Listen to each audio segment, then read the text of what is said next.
Diz o texto: do mesmo modo, mulheres, sujeite-se cada uma a seu marido, a fim de que se ele não obedece à palavra, seja ganho sem palavras pelo procedimento de sua mulher, observando a conduta honesta e respeitosa de vocês.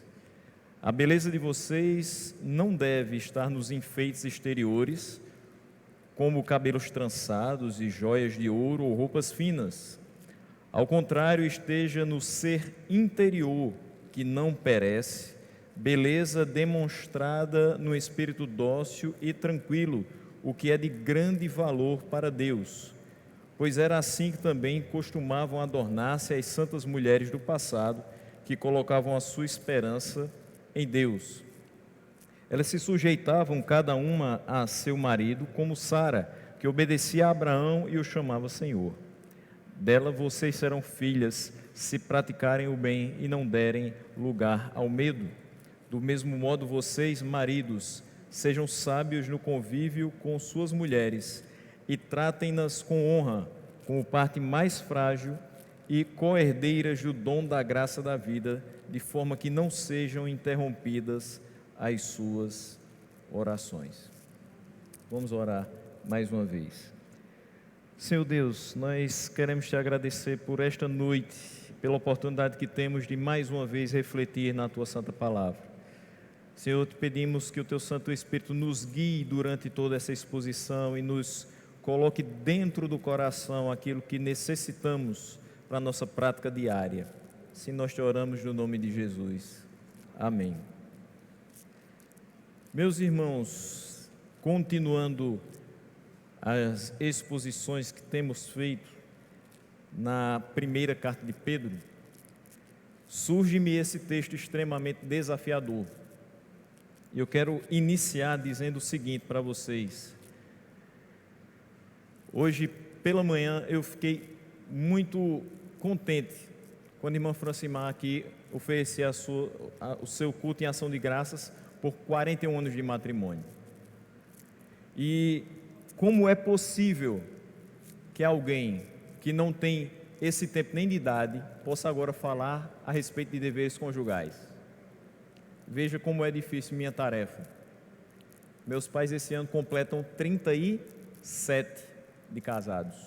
E eu completei agora em dezembro 34 de vida.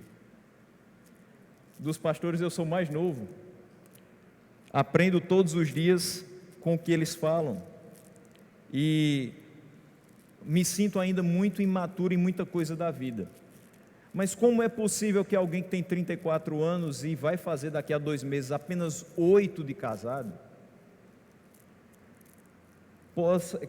como é possível que essa pessoa possa falar a quem tem 41 anos de casado? Quando essa pessoa fala a partir da palavra de Deus. É a única forma. Porque eu não vou comparar a minha experiência. Eu não vou comparar aqui o que já se passou.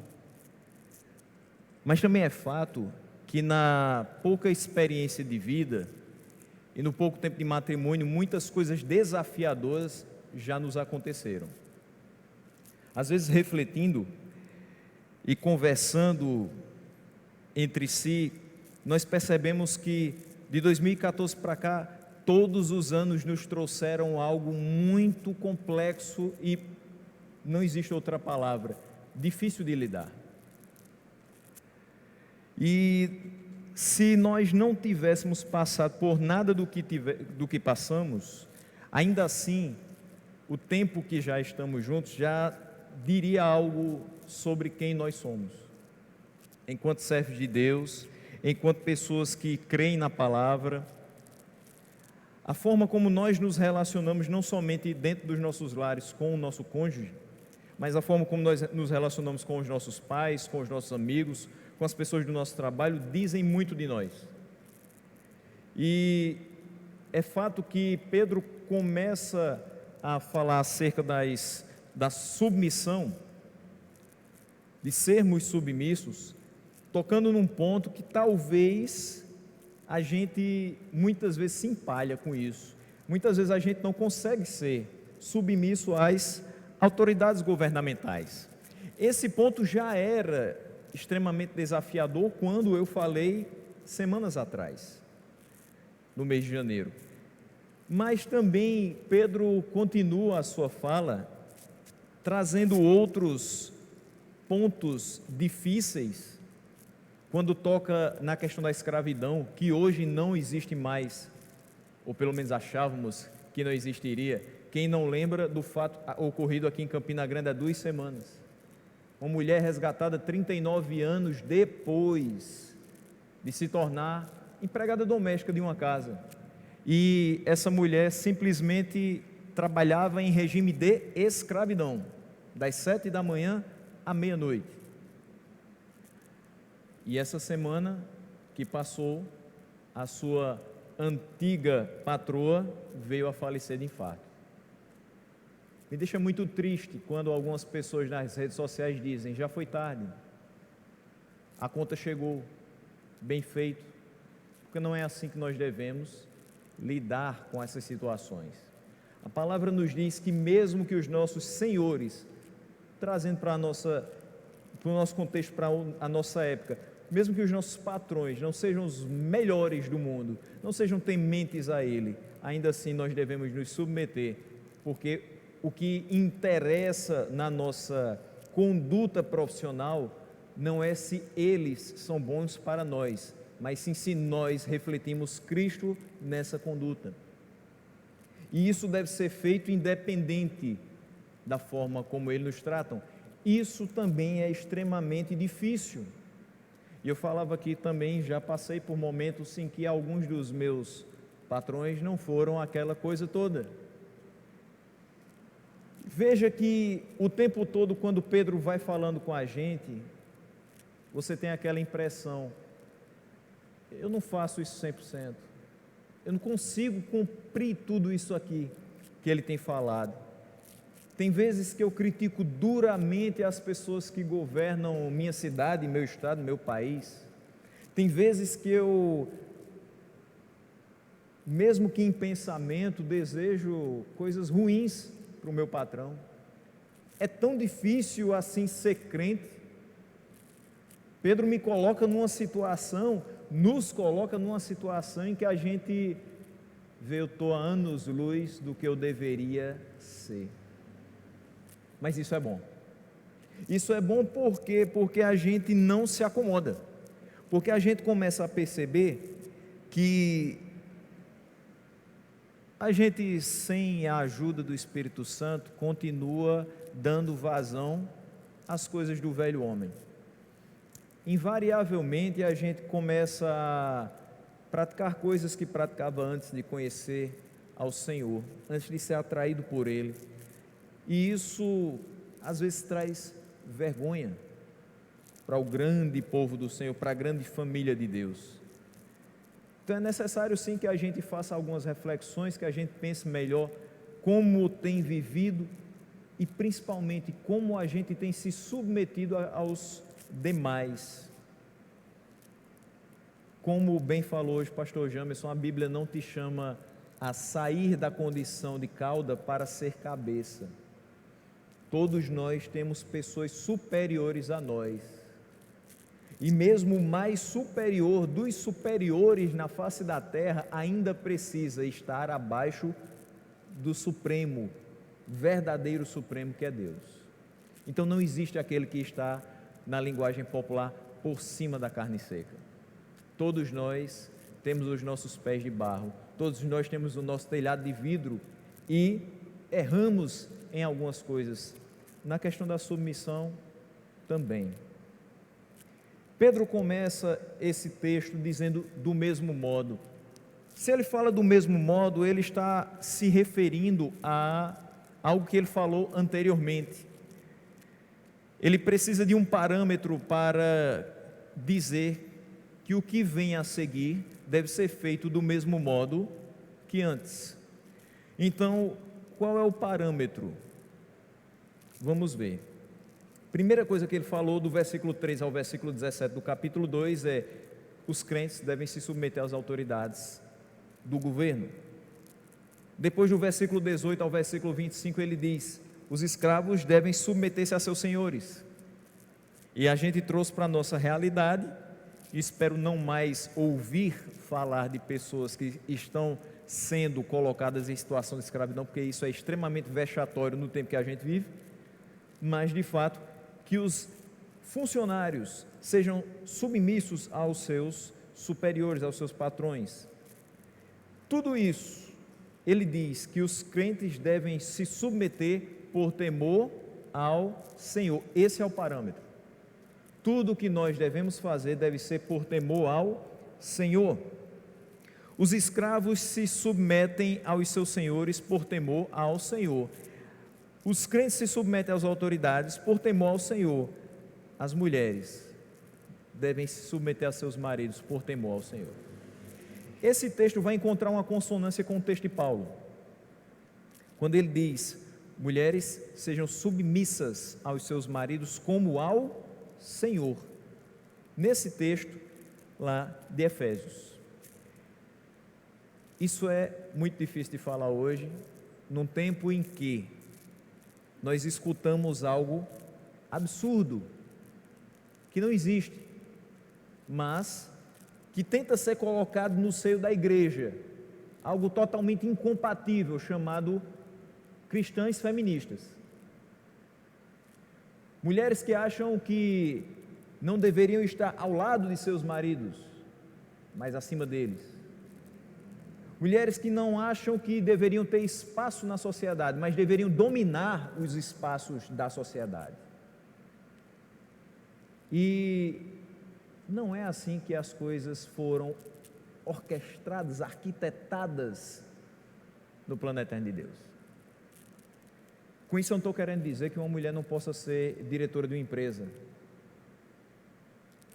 Com isso eu não estou querendo dizer que uma mulher não possa ser aquela que comanda a sua casa, uma vez que ela tenha filhos e seja ou viúva ou divorciada. Com isso eu não estou querendo dizer que uma mulher não possa pregar a palavra de Deus. Ela pode. Nós escutamos aqui mulheres que falam da palavra de Deus. Mas o que eu estou querendo dizer é que por temor ao Senhor, ela deve ser submissa a seu marido. Por temor ao Senhor. A vida inteira a mulher será, por temor ao Senhor, conduzida por um homem. Quando ela nasce, ela vai ser conduzida por seu pai. Quando ela casa, ela vai ser conduzida por seu esposo. No contexto eclesiástico, ela vai ser conduzida por seu pastor. E isso é importante que se perceba, inclusive com as mulheres que exercem algum tipo de liderança, que exercem algum tipo de influência.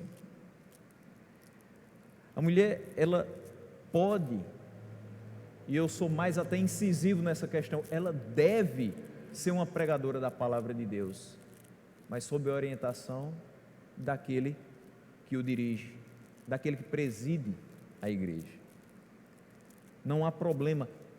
Existem algumas comunidades que vetam o local que ora eu estou ocupando para a figura feminina, talvez temendo que essa figura uma hora pense que é mais interessante que ela ocupe na posição de pastora, e a gente já sabe que isso acontece em várias e várias comunidades cristãs, mas não é por medo de fazer algo que talvez a Bíblia não dá um respaldo para nós, que eu devo vetar a atividade de ministração da palavra por parte de mulheres. Eu quis deixar isso muito claro, porque às vezes, falando em submissão da mulher para o marido, parece que o ministrante é contrário, que a mulher faça qualquer outra coisa que não seja obedecer a seu marido, mas não é isso. Eu quero deixar muito claro que aqui o contexto é estritamente conjugal, e a gente vai falar exatamente sobre isso, mas em outros âmbitos é extremamente importante que a mulher se coloque, participe, e que também seja submissa às autoridades e submissa aos seus senhores. Então, primeira coisa que eu quero deixar muito claro é que os exemplos de submissão a que Pedro se refere, os três, têm como base o temor ao Senhor. Você não faz as coisas porque as pessoas são boas para você, porque elas te convenceram a ser submisso, ou porque você entende que esse é o melhor caminho, simplesmente pelos seus conceitos. Você faz isso porque você teme ao Senhor. Quem teme ao Senhor obedece essa instrução. Pedro fala que existe um propósito pelo qual as mulheres devem se sujeitar cada uma a seu marido. E aqui muito interessante a expressão que ele usa, cada uma a seu marido. Existem casos de poligamia na Bíblia? Existem. São aprovados por Deus? Não, em momento algum ele fala sobre isso, que ele se agrada de relações poligâmicas, ou no contexto de hoje, poliafetivas. Pelo contrário, ele diz cada uma a seu marido.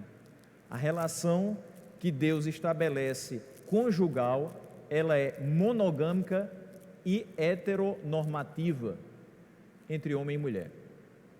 Passando disso, é obra de Satanás. E ele diz aqui que o objetivo da mulher ser sujeita a seu marido, submissa a seu marido, é que se ele não obedece à palavra, ele seja ganho sem palavras, pelo procedimento de sua mulher. Veja que interessante, não somente entre as mulheres das comunidades a quem Pedro vai endereçar a sua carta, mas também é comum nos nossos dias que mulheres cristãs que são unidas a homens incrédulos, por vezes queiram tirar de si esse jugo e vivem a reclamar dos homens que escolheram para dividir a sua vida. Não é muito incomum que você escute alguma pessoa falando assim: olha, meu marido é incrédulo, eu creio em Deus e só Jesus na causa. Ele não entende a minha fé, ele não compreende a forma como eu me expresso. Às vezes nós temos situações em que o marido até proíbe a mulher de ir para a igreja. Isso é fato. E algumas mulheres do contexto de Pedro poderiam querer dizer: agora que eu fui achada por Deus, agora que eu fui chamada para ser sua serva, agora que eu entendi que eu sou livre do pecado, eu também quero ser livre desse jugo. Eu não quero mais viver sobre o senhorio desse homem que é incrédulo, que não compreende a palavra de Deus, que vai me fazer me afastar daquilo que é tão precioso para o meu coração. É fato que se você se uniu a seu marido e anos depois veio sua conversão, mas a dele não, naturalmente surge aí uma incompatibilidade. Você serve a Deus, você tenta viver uma vida piedosa, mas ele não sabe nem o que é isso. É difícil, mas isso não quer dizer que a Bíblia apresente como um caminho primário e mais adequado que você o abandone. Entenda que aqui o contexto é muito claro. Duas pessoas se casam, elas não conhecem a Deus. Era isso que estava acontecendo aqui nessas igrejas. Era o início do cristianismo. Mulheres são alcançadas pela palavra de Deus, elas são convertidas, mas seus maridos não. Nisso, não se configura a princípio um jugo desigual, porque os dois eram descrentes. Mas agora ela começa a conhecer a verdade do Evangelho. Qual a vontade dela? Que ele também conheça a verdade do Evangelho. Mas enquanto isso não ocorre, tem uma boa dose de sofrimento, misturado com esperança. Mas sim, sofrimento às vezes não porque ele lhe proíbe de vir à igreja, ou sofrimento também não simplesmente porque ele deve ser uma pessoa que não, tendo o temor de Deus, talvez tenha um temperamento às vezes explosivo, não lhe trate com devido respeito. mas sofrimento por saber qual será o destino eterno dele se ele não se render aos pés de Deus. Talvez esse seja o maior sofrimento. Então a palavra de Deus não chama essa mulher que foi convertida, mas o seu marido não, a abandoná-lo, desfazer o matrimônio, ou permanecer com ele murmurando até o último dia da sua vida na terra. Pelo contrário, a finalidade de ser submissa, Pedro lembra, tem uma razão muito particular. A finalidade é para que por sua integridade elas possam atrair os seus esposos à fé. Se esse é seu contexto, você tem uma enorme responsabilidade. Uma enorme responsabilidade. E Deus vai lhe ajudar nisso. Se você, por temor a Ele, for submissa a seu marido, que é incrédulo, mas é seu marido, que é incrédulo, mas é alvo das suas orações, que é incrédulo hoje, mas se for da vontade soberana de Deus, pode ser um grande instrumento nas suas mãos. João Calvino, comentando esse versículo, ele traz uma reflexão interessante sobre a expressão ganho sem palavra. Quando a gente escuta ganhar sem palavras, parece que não vai haver pregação do Evangelho, mas vai haver sim. Pode parecer estranho que Pedro diga que um esposo pode ser ganho para o Senhor sem a palavra, porque lemos que a fé vem pelo ouvir em Romanos 10:17. Minha resposta é que as palavras de Pedro não devem ser entendidas como se uma vida santa, isoladamente, pudesse guiar os incrédulos a Cristo, senão que ela suaviza e pacifica sua mente de tal modo que sintam menos aversão para com a religião, pois como um exemplo negativo gera escândalos, assim um bom exemplo propicia não pequena comprovação da fé. Aqui, trocando em miúdos o que João Calvino fala, às vezes, minhas irmãs, aqui agora falando especificamente para as irmãs, até o versículo 6, depois eu falo com os irmãos, mais especificamente no versículo 7, porque vocês não vão escapar a orientação do Senhor. Às vezes, minhas irmãs, a esposa fala muito acerca da palavra, e aquele marido incrédulo fica dizendo, essa mulher só fala de Deus, só fala de Bíblia, o tempo todo, o tempo todo, o tempo todo. Ela insiste muito para que o seu esposo frequente a igreja. Vamos, meu filho, vamos para a igreja, me acompanha, é tão bom. As pessoas lá são tão boas, tão piedosas, transformadas pela palavra de Deus. É tão bom a comunhão dos santos. Eu queria tanto que você experimentasse isso. Isso é maravilhoso. Ela encharca o ambiente do lar com louvores cristãos. De manhã, das 6 horas quando ela acorda para fazer o café, até as 10 da noite, quando ela começa a arrumar o quarto para que os dois possam dormir e descansar do dia de trabalho. É louvor para cima e para baixo. É no celular, é no rádio, é no computador, em todo canto. Tem louvor, tem gente falando de Deus, tem cânticos sendo exaltados ali naquele momento, mas tem um pequeno porém. Às vezes mesmo falando tanto da palavra, às vezes mesmo insistindo tanto com o esposo para que ele frequente a igreja, às vezes mesmo encharcando o ambiente do lar com louvores cristãos, a sua conduta pouco fala a respeito do que ela diz.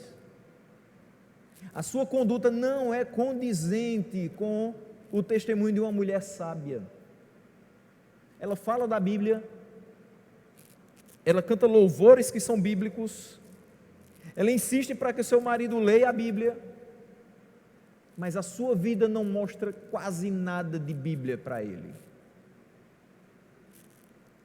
É nesse ponto que Pedro vai chamar a atenção. Ele vai ser ganho sem palavras, através do procedimento da sua mulher. Se ele não vê na sua mulher essa maravilha que ela expressa, que é a vida com Deus, como ele vai querer viver com Deus? Se ela não expressa a transformação que foi feita em sua vida, como ele será afeito a também passar por essa transformação? Quando Calvino diz, um exemplo negativo gera escândalos, mas um exemplo positivo propicia não pequena comprovação da fé. Você quer que seu marido acredite que você realmente é uma mulher de fé? Viva essa fé. Mostre, demonstre com atos que você é essa mulher. Isso é importante para que ele não seja avesso à palavra de Deus. Porque existem pessoas que naturalmente são. Existem pessoas que naturalmente vão olhar para nós cristãos que pregamos a palavra de Deus e vão dizer: você crê numa coisa que eu não consigo me ver crendo. Ontem eu falava aqui com jovens e a gente mostra como o evangelho é extremamente ofensivo para o ímpio, porque ele diz que o seu destino eterno depende se você vai crer ou não em um Deus que se fez homem e foi pendurado numa cruz. Uma figura aparentemente frágil, mas que naquela ocasião mostrou que tem todo o poder.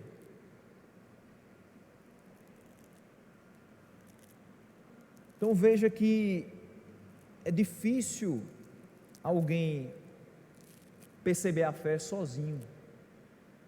É impossível alguém acordar e dizer assim: hoje eu vou me tornar um cristão.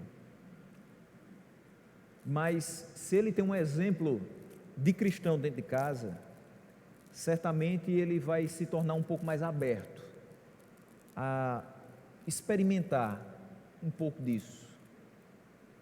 Eu não estou dizendo que se você for uma verdadeira santa dentro de casa, seu marido vai se converter amanhã. É no tempo de Deus. Mas é fato que você precisa fazer a sua parte, sendo um testemunho vivo dentro do seu lar. O versículo 2 começa dizendo: observando a conduta honesta e respeitosa de vocês. Se a mulher vivencia no lar o que aprende de Deus na igreja que frequenta, através das pregações, dos estudos a ela direcionados, sendo honesta para com seu esposo, respeitando o papel dele de cabeça do lar, independente de ele ser crente ou não, há uma boa possibilidade que no dia determinado pelo Senhor, para a sua salvação, o coração dele se abra e ele seja colocado nele o desejo de servir ao Deus que você também serve. De ele servir ao Deus que a sua esposa também serve com tanta integridade.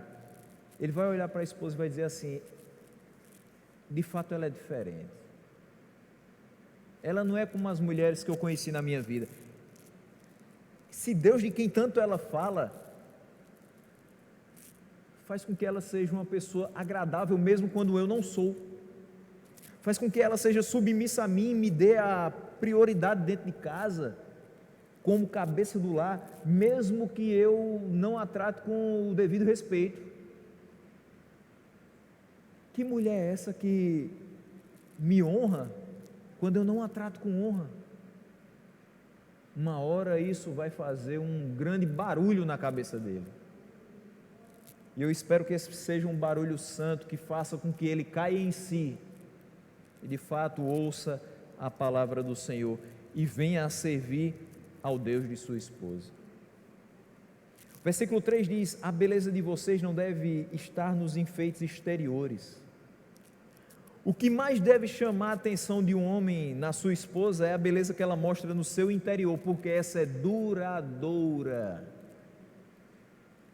Meus irmãos, o exterior com o tempo vai se deteriorando, vai perdendo o seu esplendor. Nós casamos na casa dos 20, 30 anos, e quando nós olhamos as fotos daquele belo dia do nosso casamento, 5, 10, 20 anos depois, a gente percebe que fisicamente nós não somos mais os mesmos.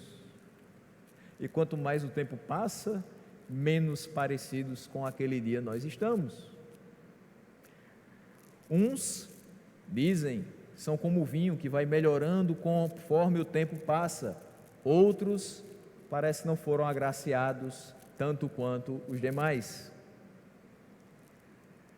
mas é fato que o tempo é implacável mesmo para com aqueles que são mais dotados de beleza. Os cabelos, meus irmãos, vão perdendo a sua antiga cor, e os pretos, castanhos, os loiros vão dando lugar aos brancos da experiência. As mãos, antes tão lisinhas, vão ficando enrugadas, as marcas do tempo. Os pés vão perdendo a firmeza dos passos jovens que caminham sem se cansar. O rosto vai sendo marcado pelo tempo que é impiedoso. Mesmo com tantos procedimentos estéticos que nós hoje temos à disposição, mas não tem jeito, você não volta no tempo, e não voltando no tempo, você precisa aproveitar o hoje, com a idade que você tem, com a beleza que você ainda tem, e se ela for interior, aí é que essa beleza vai perdurar ainda mais. Se a beleza que você expõe para o seu marido é a beleza interior, os valores eternos que são cultivados dentro de você, o seu esposo vai olhar nos seus olhos e vai sempre ver ali, na frente dele, a menina por quem ele se apaixonou, por mais que o tempo tenha passado. Enfeites exteriores até vão realçar a beleza que você já tem, mas não vão fazer perdurar o encanto que só tem quem encontrou na sua esposa um coração temente a Deus. Essa é a grande beleza que você pode ter. Porque você pode ser a mulher mais linda do mundo, se você abre a boca e não tem nada de produtivo para falar, você perdeu toda a sua beleza. Se você é uma pessoa que não é temente a Deus e não tem algo para passar para as demais gerações, se você é uma mulher mais experiente que não tem nada para passar para as mulheres mais novas, a não ser apenas cuidem da sua beleza, do que é que valeu toda a sua vida, toda a sua caminhada? O que fica, minhas irmãs, é o que você guardou aqui dentro. Isso é que é lindo, e que seu esposo, seja ele crente ou não, vai admirar até o último dia que estiver junto com você. Os cabelos trançados, as joias, as roupas finas, não superam o coração que tem como fundamento da sua alegria o Senhor. Este sim, o coração que tem como alegria, fundamento da sua alegria o Senhor. Este coração alegre aformoseia de fato o rosto. Mas ele diz aqui, ao contrário, esteja no ser interior que não perece, uma beleza demonstrada com espírito dócil e tranquilo, no versículo 4, o que é de grande valor para Deus. A docilidade, a ternura, a tranquilidade, que são mais relacionadas, mais comuns ao ser feminino, devem ser marca da sua conduta. Nada mais contraditório do que uma mulher que diz assim: eu sou crente, mas pisa no meu calo. Eu sou crente, até a página 3. Eu sou crente, mas eu sou nervosa. Eu sou estressada. Eu sou difícil, eu tenho um temperamento forte. Cuidado, minha irmã. Temperamento forte às vezes é falta de educação. A gente quer dizer que é geniosa, que tem um temperamento forte, que é decidida, que é determinada e quer passar por cima dos outros, não só do marido. E a gente não pode ser assim. Isso vale para o homem também. Nós precisamos ter esse espírito dócil e tranquilo. Nós somos filhos de Deus. Filho de Deus não é marcado pela violência, pela agonia, por querer ser o rolo compressor que passa por cima dos outros, por quem não respeita o espaço dos seus semelhantes. Filho de Deus é marcado por ser alguém que ama o próximo como a si mesmo. Então, como é que nós não vamos ser assim?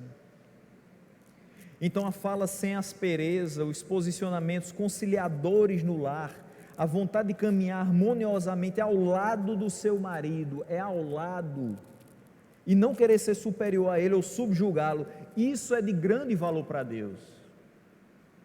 As pessoas lá fora dizem assim: atrás de um grande homem existe uma grande mulher. Mentira, é do lado, harmoniosamente, combinando as coisas do dia a dia, um escutando a opinião do outro, às vezes cedendo, mesmo que não concorde, porque em prol da harmonia do lar, em prol de que tudo aquilo que você pensou quando casou possa dar certo até o último dia. Ninguém casa para separar. Ninguém casa pensando, pelo menos não cristão, não vai casar pensando: se não der certo, paciência, vamos para o próximo. Deus mandou amar o próximo, que venha ele. Não é assim. A filosofia de vida do cristão é totalmente diferente. Mas aqui Pedro está falando sobre pessoas que têm essa filosofia de vida, mas vivem com outras que não têm. Até o dia que essa pessoa finalmente cair em si e confiar em Deus como Senhor da sua vida, você precisa ser extremamente conciliadora, paciente.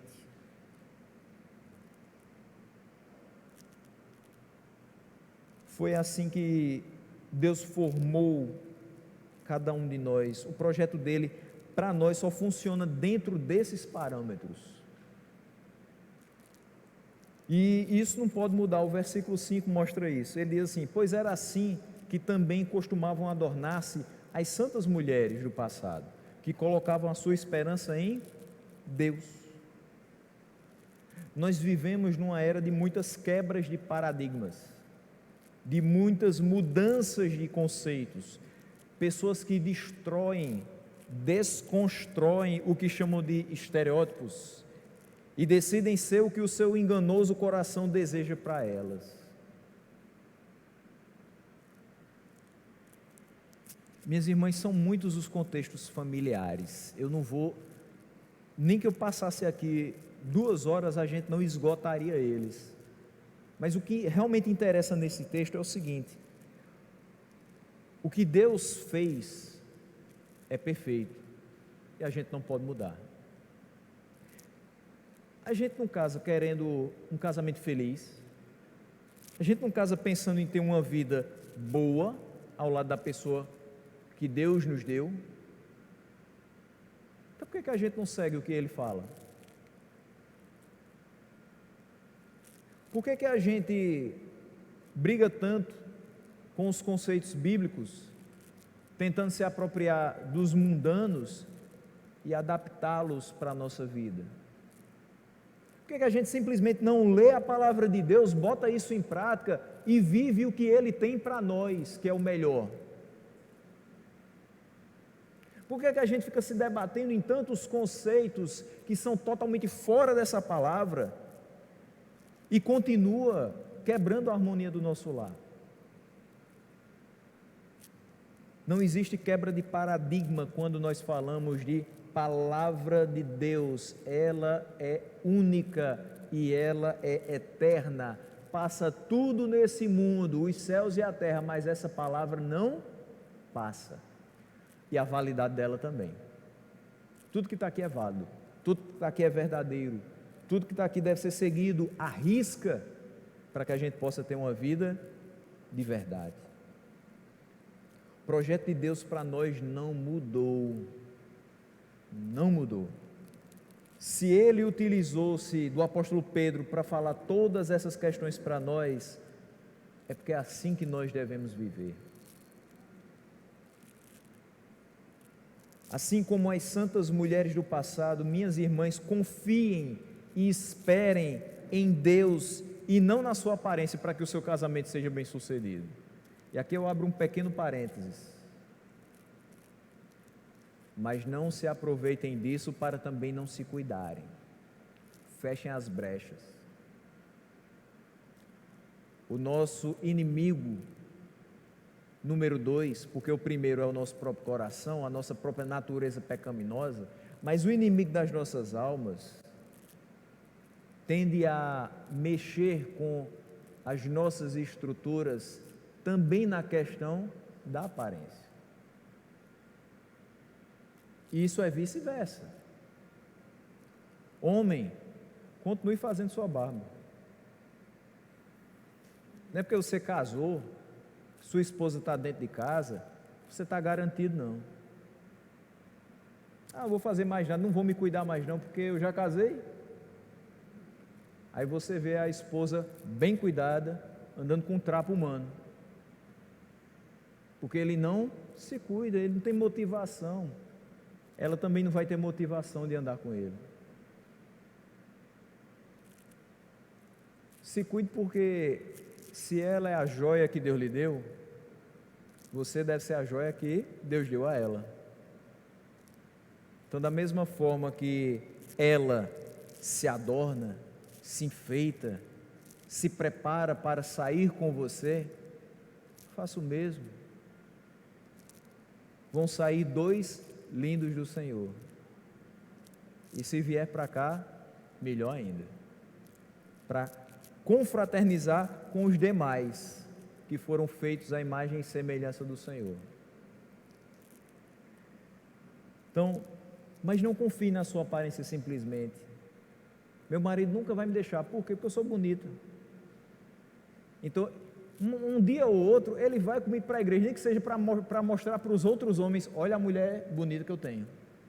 Isso não vai acontecer. Você quer que seu marido se converta, não quer? Confie em Deus. Espere nele. Ore. E não se canse, não.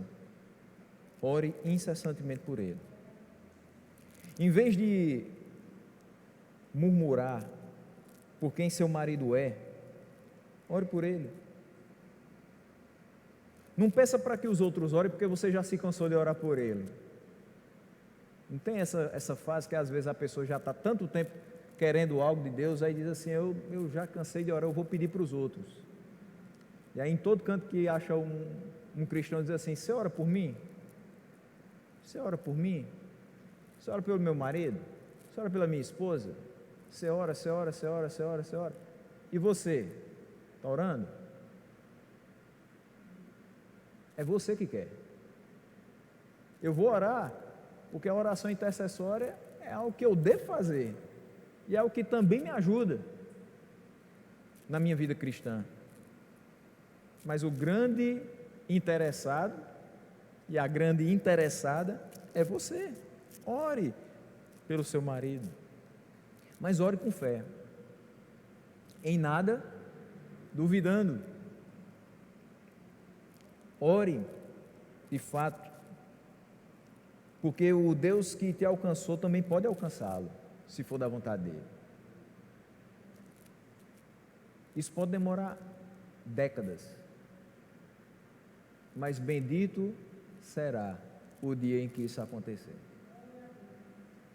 Como você ficará feliz, e como ele será muito mais feliz quando isso de fato acontecer. Então, minha irmã, continue sendo submissa ao seu marido por temor ao Senhor. Tem dia que ele não está do jeito que você gostaria. Tem dia que ele fala palavras que lhe machucam. Tem dia que ele despreza o Deus a quem você ama. Mas por temor a esse mesmo Deus, continue. Siga sendo submissa a Ele. E tendo como exemplo Sara, que tratava Abraão com respeito. Seguindo o exemplo dela, vocês vão praticar o bem e não serão tímidas no cumprimento da sua vocação, de serem submissas a seus esposos, mas vão fazer isso com um coração, um espírito corajoso e intrépido. Mas os homens não ficaram de fora. O versículo 7 finaliza tudo dizendo o seguinte: do mesmo modo. Volta para o versículo 1, o que ele diz? Do mesmo modo. O versículo 7 diz: do mesmo modo. A base de tudo isso aqui é o temor ao Senhor. Então, do mesmo modo, Por temor ao Senhor, vocês, maridos, sejam sábios no convívio com suas mulheres e tratem-nas com honra, como parte mais frágil e coerdeiras do dom da graça da vida, de forma que não sejam interrompidas as suas orações.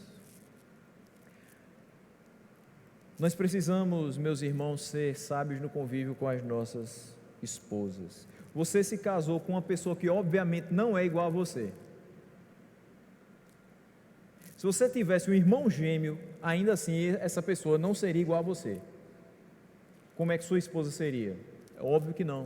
São criações diferentes, são contextos diferentes, são cabeças diferentes. Mas, nesse caso aqui, a gente sai do contexto de pessoas que não compartilham da mesma fé e vamos agora falar de um homem que compartilha da mesma fé que sua esposa. Aqui não vai haver diferença. Então, homem, você tem uma esposa temente a Deus. Você precisa ser sábio no convívio com ela. Mesmo às vezes ela sendo muito diferente de você. Existem aqueles casais em que o homem e a mulher têm um temperamento parecido, mas essa não é a regra. E se nós temos temperamentos divergentes, obviamente vão existir divergências em vários aspectos. Vai sempre existir aquela pessoa que é mais caseira e o outro que gosta mais de viajar. Vai sempre existir aquele que gosta de comer fora e aquele que prefere o arroz com ovo de casa. Não vamos sair não, ficar aqui em casa mesmo. Vai sempre existir aquele que é mais estudioso e aquele que vai levando com a barriga o trabalho que conseguiu lá atrás e não quer se especializar para conseguir uma coisa melhor. Vai sempre existir os opostos. Dizem que os opostos se atraem. Se eles se atraem ou não, não me interessa. O que interessa é que o que Deus uniu, o homem não separa. Se Deus te uniu com a sua esposa, seja sábio no convívio com ela, para que esse convívio seja o mais agradável possível para ela e para você também. As divergências não devem dar ocasião para que você olhe só para elas, para que você agora comece a focar só nos defeitos que a sua esposa tem e distrate ela por conta disso. Tem mulheres que são extremamente organizadas e elas têm mania de limpeza. Tem outras que não estão nem aí. Eu lhe peço uma coisa, em nome de Jesus, não diga nunca à sua esposa, seja como fulana, ela é tão organizada e limpa, porque toda comparação é injusta e danosa. Do mesmo jeito, nunca faça com um filho seu, seja como seu irmão é estudioso, seu irmão é dedicado, não me dá trabalho, só me dá orgulho. Não faça isso não. Todos devem ser amados, orientados, e a sua dedicação deve ser para todos eles da mesma forma. Você pode ter 10, 20, e nossos avós tinham, né? Criaram todos, com amor, com sacrifício, para que todo mundo virasse gente, e lá na frente desse, de fato, alegria ao coração deles. Nós não devemos olhar para os defeitos das nossas esposas e achar que elas não servem para nós porque tem aquele defeito incorrigível. De fato, tem algumas coisas que a gente vai falar durante todo o nosso casamento e ela nunca vai se corrigir. Por conta disso, a gente trata mal? Não. Tenha paciência, continue falando. 10, 20, 30, 41 anos. Fale. Não tem problema. Agora fale sem ser áspero. Fale com educação. Nunca perca o respeito por sua esposa. Porque discussões todo mundo tem, em todos os ambientes. Mas faltar com respeito não é coisa de homem de Deus.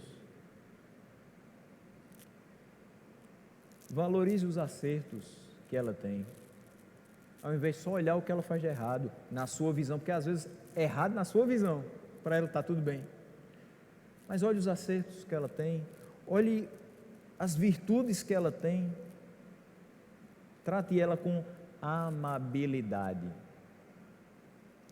Sejamos sábios na forma de tratar dos mais diversos assuntos que nós precisarmos, sempre abordando com o devido respeito. Pedro diz: tratem-nas com honra como parte mais frágil. Ele não está dizendo aqui que a mulher é a parte mais frágil, nem no quesito da habilidade moral, nem no quesito da habilidade espiritual ou da habilidade mental. Ele está querendo dizer, de forma alguma ele diz, que moralmente a mulher é mais frágil, porque ela se deixa levar por determinadas situações, mais facilmente que o homem.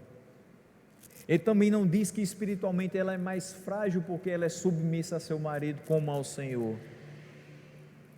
e porque sempre vai haver alguém acima dela, espiritualmente falando, e muito menos que ela tem menos habilidades mentais.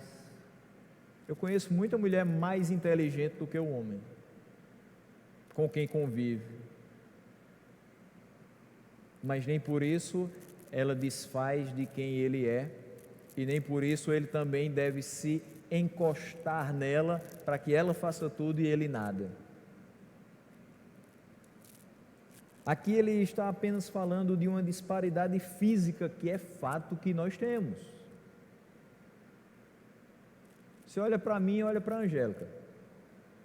Eu tenho 1,85 m, ela tem 1,56 m, são 29 centímetros a mais. Eu posso exigir dela o mesmo que eu faço, no quesito, por exemplo, altura? Não. Minhas pernas são longas, meus passos são maiores. Eu posso exigir que ela caminhe na mesma velocidade que eu? Não. Mas você já viu no meio da rua alguém puxando a esposa pelo braço, não puxou? Anda rápido, mulher, a gente está atrasado, bora. Já ouviu? Não tem paciência, não está tratando ela com honra como uma parte mais frágil. Você casou e prometeu amar, respeitar, cuidar e honrar todos os dias da sua vida. São coisas bem bobinhas para algumas pessoas, mas que fazem muita diferença para quem entende isso. Quando você estiver andando na calçada, ande do lado de fora, o lado da rua, e deixe ela do lado da calçada. Sabe por quê? Porque se uma moto louca de um bêbado passar, bate em você e não nela. Mas pastor, eu vou ter uma atitude suicida? Não, você vai proteger sua esposa. Você casou para isso. É preferível que você sofra o dano e não ela. Ou então não case. Porque tem muito jovem hoje pensando que casar é uma coisa linda, cor de rosa ou azul com bolinha branca, que você casa, passa os dias assistindo Netflix, comendo fora, no domingo a gente almoça na casa de papai e mamãe, e a gente paga as contas pelo aplicativo e é tudo um céu, né, de brigadeiro. É não. Jovem, você tem que cuidar de sua esposa. Você deve amar sua esposa como Cristo amou a igreja e se sacrificou por ela. Então faça isso. Próxima vez que você estiver andando na rua, lembre, do lado esquerdo se estiver vindo para cá, do lado direito se estiver indo para lá. Está chovendo. Você diz: tudo bem, eu vou correndo com a chave de casa e abro, fico com o meu guarda-chuva. Por quê? Você é homem e você é mais forte que ela. Você suporta a chuva, ela não. Mas pastor, a minha mulher não vai suportar a chuva. Se você pode tirá-la da chuva, tire. Pequenos gestos, coisas pequenininhas vão demonstrar o seu amor por ela. Não seja aquele homem que chega do trabalho, tira as botinas no sofá e diz assim: mulher, traz uma água aí para mim. Primeiro, não trate assim não. Não é mulher, é meu amor, é minha esposa, é a minha querida, é o presente de Deus. Não se trata de todo jeito. Não peça água a ela não. Vá lá no gelágua e tire a sua água. E de preferência chame ela, para que depois ela não diga: você nem me ofereceu. A gente precisa tratar as mulheres com honra, como parte mais frágil, entendendo que elas têm uma força muito grande dentro de si, dada por Deus, de serem as nossas auxiliadoras. E é fato, meus irmãos, que muitos homens hoje não estariam onde estão se não tivessem as esposas que Deus lhes deu. A pessoa que está falando aqui é uma delas. Existem desafios que são fortes demais para a mente humana suportar. Mesmo assim, existem mulheres fortes que, por temor ao Senhor, se submetem aos seus maridos e seguram junto com eles as barras mais pesadas dessa vida. Quem de fato achou uma esposa encontrou um tesouro inestimável. Meus irmãos, também ele fala a respeito delas serem co-herdeiras do dom da graça, da vida. O companheirismo na fé acrescenta uma outra razão para mostrar respeito. Você tem a mesma fé que ela, respeite ela. Ela é tão filha de Deus quanto você é. Pedro aqui, de fato, admite que marido e mulher, nessa situação, eram cristãos, e marido e mulher cristãos estão em pé de igualdade. As mulheres desfrutam de total igualdade espiritual com os homens. Paulo fala em Gálatas 3:28, não há judeu, nem grego, escravo, nem livre, homem, nem mulher, pois todos são um em Cristo Jesus. Mas ele termina dizendo que os homens têm toda essa responsabilidade, e veja quão grande é a responsabilidade dos homens, mas tem uma finalidade, para que as suas orações não sejam interrompidas. Veja que em todo momento ele vai falando a respeito da submissão que precisa se haver nos mais diversos aspectos, mas em nenhum deles ele conseguiu colocar uma consequência de não ser submisso. Ele deixou para esse último ponto. Ele não falou que se eu não for submisso às autoridades governamentais, eu vou ter problemas, apesar de eu saber que vou ter. Ele não falou que se os escravos não forem submissos aos seus senhores, eles vão ter problemas, mas nós sabemos que eles vão ter. Só que aqui ele está falando o seguinte: homens, se vocês não tratarem suas mulheres com respeito, não honrarem elas como parte mais frágil, se vocês não forem sábios no convívio com as suas mulheres, sabe o que pode acontecer? As suas orações não vão passar do teto do seu quarto, elas serão interrompidas. E com frequência as desavenças com os outros afetam o nosso relacionamento com Deus. Isso não é muito incomum. Mateus 5, 23, 24. Portanto, se você estiver apresentando a sua oferta diante do altar, e ali se lembrar de que seu irmão tem algo contra você, não é você contra o seu irmão, é o seu irmão contra você. Deixa a sua oferta ali, diante do altar, vá primeiro reconciliar-se com seu irmão, depois volte e apresente sua oferta. Veja como é muito mais complexo do que a gente imagina. A gente nutre questões dentro do nosso coração em que a gente não quer nem cumprimentar o outro, quanto mais da paz do Senhor.